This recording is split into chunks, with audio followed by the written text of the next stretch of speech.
Tout de suite, Florio, avant de rentrer donc, dans le vif du sujet et dans ce super pitch, en fait, cette soirée qui est organisée et que tu organises depuis un long moment avec toute l'équipe de 1% Mont Blanc, je voulais que tu nous racontes un petit peu ce qui a inspiré la création de cette association. Ouais, bien sûr. Alors c'est très bien, ça va me faire une bonne répétition puisque je le dis ce soir à tout le monde.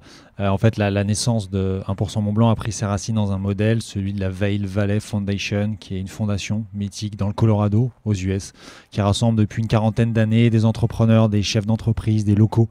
Tous ont un point commun, ils sont animés par le territoire, ça a une valeur pour eux.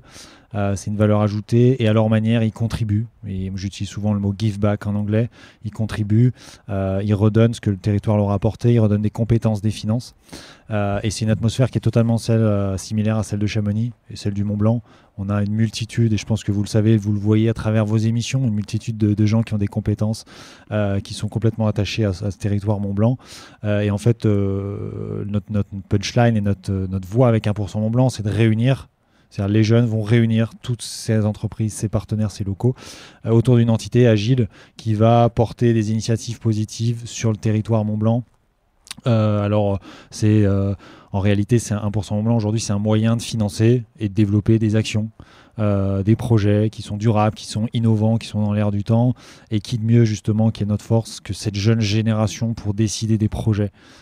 Qui seront justement portés par 1% Mont Blanc. On en a 180 ce soir qui sont réunis pour le super pitch autour de 45 dirigeants d'entreprise qui sont globalement 181 jeunes 180 jeunes. Non, alors on a 180 jeunes qui sont dans le public, qui viennent et qui disent moi je veux prendre mon destin en main. J'ai décidé de vouloir voter, de donner mon aval. Je vais écouter les projets et puis je pense qu'on en discutera, mais on va définir un vainqueur et le vainqueur remportera un Mont Blanc 4 805 €. Voilà. Donc c'est une force entre guillemets jeune, aiguillée stratégiquement par un conseil des sages qui sont toutes ces personnes expérimentées de la vallée. Donc c'est ça en fait l'émission que s'est donnée l'association 1% Mont Blanc, c'est de stimuler la créativité et puis la porter aussi et puis valoriser aussi tous les talents qu'il y a dans cette vallée, parce qu'il y en a vraiment, il y a des projets, Ouais, il y en a vraiment beaucoup. Le meilleur bouche à oreille pour connaître ces projets en phase d'amorçage, etc., c'est d'avoir tous ces jeunes. Donc là-dessus, on est quand même ultra sollicité. Et tant mieux, on en propose 5 ce soir en réalité. On en a auditionné plus d'une vingtaine. On aimerait faire plus. On n'y arrive pas aujourd'hui parce qu'on ne peut pas. Mais, et puis donc on propose ces projets, mais on a aussi voulu faire participer la jeune génération. On a Lisa Roberts qui viendra animer cette soirée. Elle va passer au micro aussi. Elle passera super. En première partie et puis en deuxième partie, à l'initiative d'Enzo Balma, qui finalement en école de journalisme, je pense qu'on le retrouvera prochainement sur les antennes d'Eurosport ou Beansport. C'est ce qu'il souhaite et il est très bon ce soir. Donc en fait, qui de mieux que lui pour présenter ça. On a des jeunes, on a Louison qui est là, vous le voyez pas, mais il est en train de filmer les behind the scene, donc il nous a suivis depuis presque 24 heures dans l'organisation. Il fera pas d'after movie, il fera simplement qu'on s'est battu avec la technique justement battu entre guillemets, mais on a des problèmes techniques, etc. Voilà, on fait venir des chèvres, ça c'est une surprise, mais donc il a filmé un peu tout ça de l'intérieur. Voilà, on a un Paco Ruby qui vient, qui est chronométreur pour Swiss Timing. Il arrive des JO de Paris 2024, il ramène l'horloge, il sera là pour chronométrer. Donc en fait, on vient mobiliser toutes les compétences de cette jeune génération qui en a au service de l'intérêt public local. Fabuleux. Donc très beau projet. Donc il est né quand d'ailleurs ce projet d'1% Mont Blanc ? En fait le truc c'est qu'on a fait un premier round en décembre où on a auditionné en petit comité, on était une dizaine, Audrey était là, de projets que vous allez entendre qui viennent ici, Daphné et Benjamin. Ils ont été soutenus et en fait la dynamique a vraiment pris une tournure beaucoup plus importante cet hiver où on avait une multitude de jeunes qui voulaient s'investir.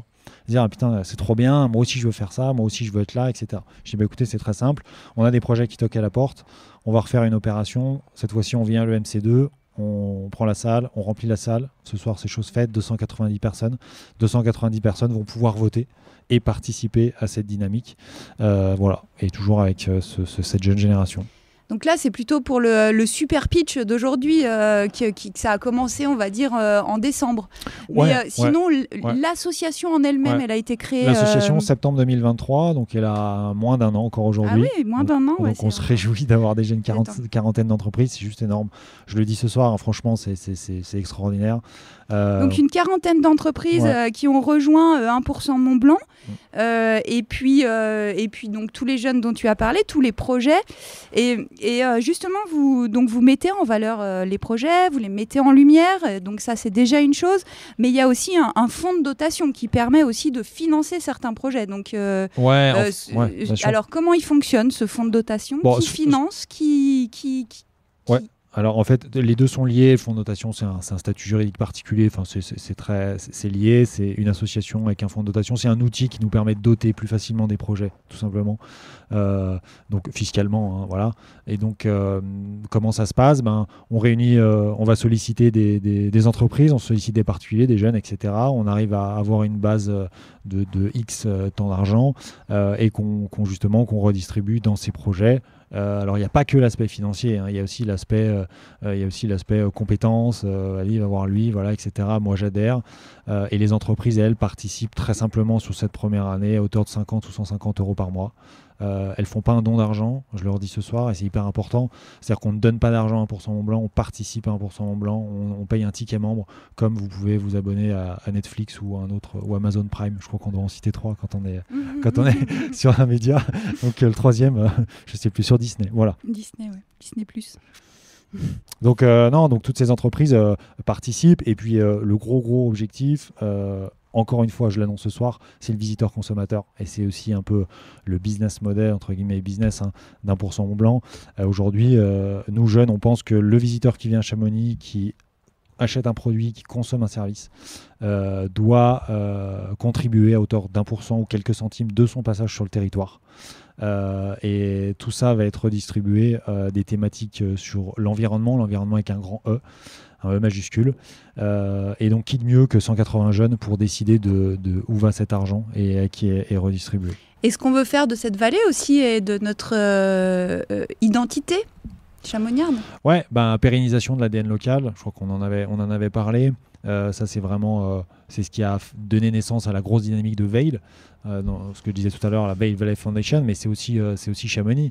C'est-à-dire qu'ici, on a vraiment une histoire, on a un tas de choses que je connais pas, mais en fait, on sent quand même qu'on est en train de perdre un petit peu tout ce qui a été fait, etc. Et en fait, finalement, le message que donnent tous ces jeunes qui viennent ce soir, c'est de dire, nous, on a des compétences, notre valeur, c'est de venir bosser ici, de travailler ici, de rester vivre ici. Et c'est en lien avec la pérennisation de l'ADN locale et de dire, voilà, on va se donner les moyens de rester. Voilà. Fabuleux projet. Et toi, donc, Florio, toi, tu es jeune aussi, tu fais partie des jeunes aussi. Donc, c'est quoi ton parcours à toi pour avoir cette vision un peu transgénérationnelle aussi, et puis de pérenniser l'ADN local? Ouais, alors je suis un jeune, je ne suis pas présenté, j'ai 27 ans, je suis jeune. Jeune, ça on peut le dire. Non, je suis un jeune. Ce soir, je suis un jeune. En fait, la naissance de tout ça, moi j'ai toujours été très entrepreneurial, tout ça, ça m'a toujours plu. J'ai fait 3 ans d'école de commerce. J'ai arrêté pour monter une première boîte avec un associé qui était d'abord à Chamonix. Et puis en fait, de fil en aiguille, on a été aidé par des organismes, tout ça. Puis on s'est vraiment rendu compte que tout le réservoir d'idées, de talents et les personnes qui nous conseillaient au mieux étaient ici. Et il y a des personnes que j'ai rencontrées qui sont entre guillemets un peu mes mentors et qui étaient justement animées par ce modèle de Veil. Cette première aventure entrepreneuriale qui s'appelait Recap, qui était un dispositif de caméra connecté, s'est arrêté. Et à ce moment-là, c'est vrai qu'en discutant, on s'est dit, mais pourquoi on n'arrive pas à reproduire ce schéma ici, quoi? S'il y a bien un endroit dans le monde légitime de faire ça, c'est bien nous, quoi. Voilà. Donc ça a été le parcours. Et puis moi, alors je ne fais pas que ça. Je suis animateur. Voilà, on passe vraiment du bon temps. Ça me sert, c'est super. Enfin, c'est génial. Je pense que la dynamique, on va la retrouver encore dans 40 ans. Vraiment, j'en suis convaincu. Quand je vois l'engouement ce soir, je me dis que c'est juste extraordinaire. Donc on va y aller étape par étape. On va faire fort ce soir et puis on vous donnera... on pense déjà à la suite. Hein. Ouais. On a déjà des idées pour la suite. Donc voilà, si vous êtes dans le public ce soir, vous aurez quelques petites infos. Ok. Et vous êtes combien, Audrey, dans ce... Toi, tu fais partie donc, du bureau de 1% Mont Blanc. Et vous êtes combien à travailler pour cet assaut, à travailler, à donner du temps, en tout cas, pour cet assaut et à monter des projets comme ce Super Pitch Mont Blanc? Oui, c'est ça. Du coup, moi, je fais partie du comité de pilotage mené par Florio. On est 10 actuellement à gérer tout ça. Et je sais plus si Florio l'a déjà dit, mais on nous appelle un peu les capitaines du navire. Mais ce qui est important, c'est que en fait, on est tous dans le même bateau. Et c'est ça qui est chouette. C'est un peu nos valeurs de transmettre ça. Et c'est pour ça qu'on a créé ce super pitch ce soir.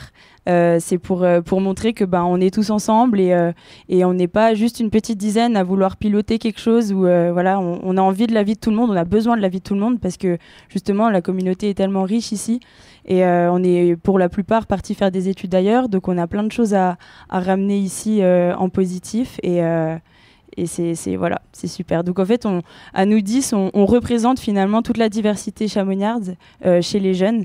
Et c'est ça qui est vraiment, vraiment chouette à faire. Génial, en tout cas merci. Et donc des super pitch comme celui qui a lieu ce soir, c'est le premier. Donc j'imagine qu'il y en aura d'autres alors. Ouais, il y en aura d'autres. Je vais vous donner une petite, anecdote. Le prochain pitch sera bien plus haut en altitude. Voilà. Waouh. Ok. Génial.